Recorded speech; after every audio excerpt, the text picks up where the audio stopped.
자,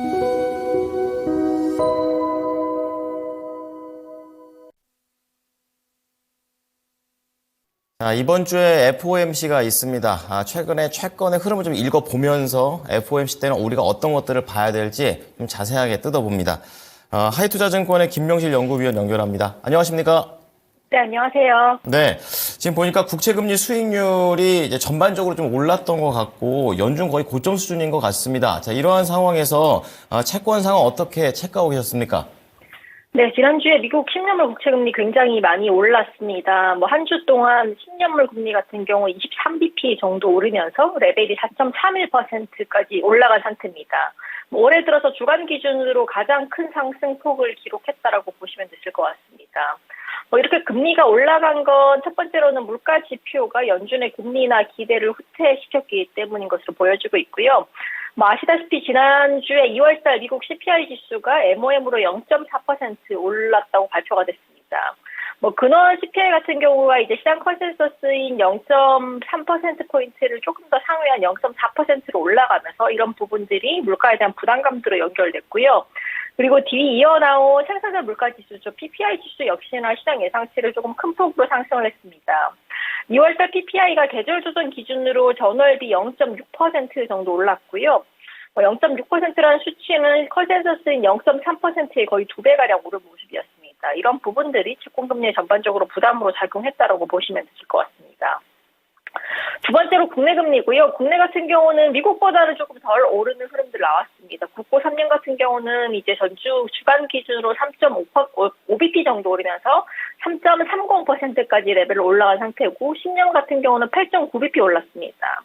다만 한국이 미국 대비 상대적으로 아웃퍼폼했던 이유는 아시다시피 국채 선물 롤오버를 앞두고 외국인들의 수급에도 영향을 조금 받았고요. 거기다가 BOJ의 인사 발언들에 따라서 상대적으로 미국 채권 대비해서는 조금 덜 밀리는 흐름들 나왔다라고 보시면 되실 것 같습니다. 네. 자, 지난주 채권 시장에 대한 전반적인 흐름을 좀 알아봤습니다. 자, 그렇다면 이번 주 키워드 한번 들어가 보겠는데요. 어떤 건가요? 네, 이번 주는 아무래도 이제 3월달 FOMC 결과가 발표 예정입니다. FOMC와 관련된 체크 포인트들 몇 가지 조금 짚어보면 좋을 것 같아서 정리를 해봤습니다. 듣기로는 이제 점도표라든지 파월 의장 발언이 중요한 거다라고 좀 대략적으로만 좀 잡아놓은 상태라서 이제 구체적으로 어떤 것들을 정해놓고 봐야 금리 인하에 대한 방향성을 좀 미리 좀 알 수 있는지 궁금합니다. 알려주시죠. 네, 첫 번째로는 이제 연준과 시장 간의 금리를 보는 갭이 좁혀질 수 있을까가 관전 포인트가 될 수 있을 것 같습니다. 지금 이미 조기금리나 필요성들은 약화가 됐고요. 다만 금융시장에서는 여전히 6월달 금리 인하 그리고 올해 인하 폭도 대략 한 4회 정도 인하 전망이 우세하고 있습니다. 반면에 파월 의장은 지난번 기자회견 통해서 나타났듯이 금리 인하가 멀지 않았다라는 발언 이외에는 인하에 대한 구체적인 시기는 여전히 미언급한 상황입니다.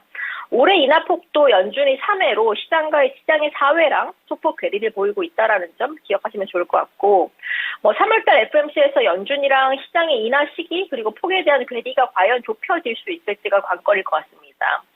우선 이제 고용지표 측면에서는 2월달 미국 고용 보고서가 실업률이 4%에 근접하고 임금 상승률이 조금 꺾이는 그런 부분들이 발생을 했지만 여전히 미국의 비농업 고용자 수의 절대 규모가 20만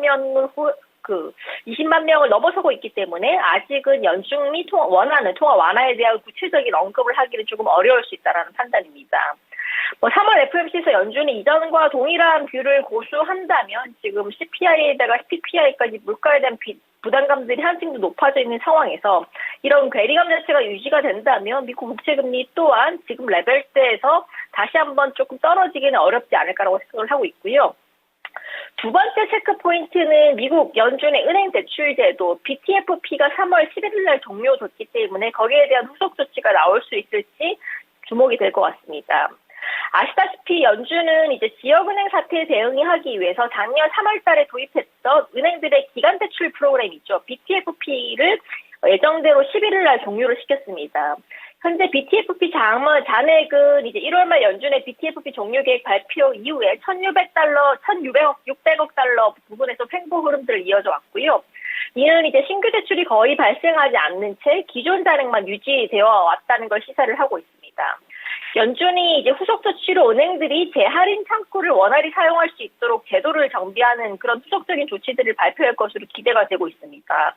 다만 재할인 창구가 전통적인 유동성 지원 장치이긴 하지만 은행들이 사용한다면 유동성 문제에 봉착했다는 소위 낙인 효과가 발생할 수 있다는 우려 때문에 그동안은 기피 대상이 되어 왔습니다.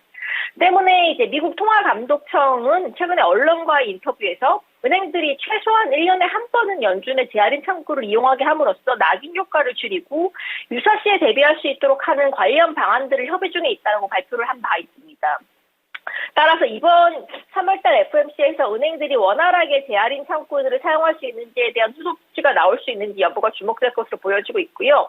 만약에 이제 기대와 다르게 후속 조치가 미언급된다면 일부 중소은행들의 불안 요인이 더 커질 수 있다는 점은 조금 유의할 필요가 있다고 보고 있습니다. 지금 미국 경제의 연착륙 속도라든지 연준의 정책금리 인하에 대한 전망들을 고려하면 미국 중소은행들의 자산 건전성이 급격하게 나빠질 가능성들은 크진 않습니다. 다만 이제 미국 중소은행 부분들의 주요 취약 포인트인 오피스 가격 같은 상업용 부동산들의 가격 하락들이 지속되고 있기 때문에 만약에 이번 조치가 추가적으로 나오지 않는다면 이를 둘러싼 불안한 크레딧 관련된 시장의 불안한 움직임들은 충분히 나올 수 있다고 생각을 하고 있습니다. 그리고 마지막 체크 포인트는 QT 감속과 관련된 구체적 스케줄 발표 여부가 주목될 것 같습니다. 아시다시피 1월달 FOMC에서의 주요 포인트 중 하나는 QT 감속에 대한 추가 논의를 3월달 FOMC에서 하겠다라는 게였습니다. 지금 영래포 잔액이 소진될 때까지 연준이 기다릴 가능성들은 굉장히 제한적이라고 보고 있고요.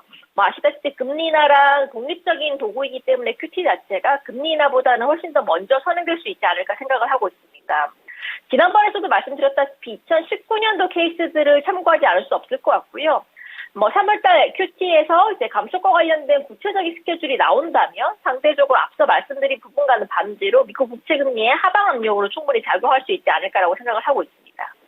앞서 말씀드린 것처럼 첫 번째로는 연준과 시장 간의 정책금리 인하 시기와 인하 폭이 좁혀질 수 있을지, 그리고 두 번째로는 은행권들의 대출제도 BTFP 종료에 대한 후속 조치가 이번 FOMC에서 나올 수 있을지, 그리고 마지막으로는 QT 감속과 관련된 구체적 스케줄이 이번 FOMC에서 제시가 될 수 있을지 이 세 가지 포인트를 중점적으로 봐주시면 좋으실 것 같습니다.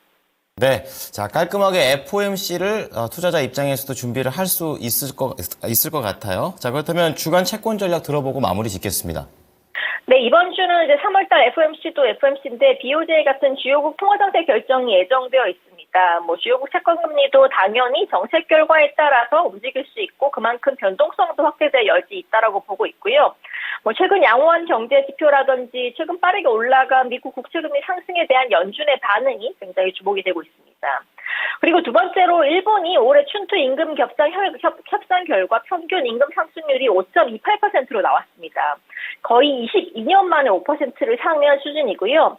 이번 일본의 임금 협상 결과 때문에 BOJ의 마이너스 금리 정책이 해제될 수 있다는 기대감도 높아지고 있고 3월이 될지 4월이 될지 모르겠지만 빠른 시일 내에 BOJ의 정책과 전환 가능성 높아질 것으로 보고 있고 이에 따른 일본 국채금리의 상승 압력도 재개될 수 있다고 생각을 하고 있습니다. 네, 자, 관련된 내용들 잘 참고하겠습니다. 감사합니다. 감사합니다. 네, 오늘 채권 플로우는요 하이투자증권의 김명실 연구위원의 전망을 들어보셨습니다.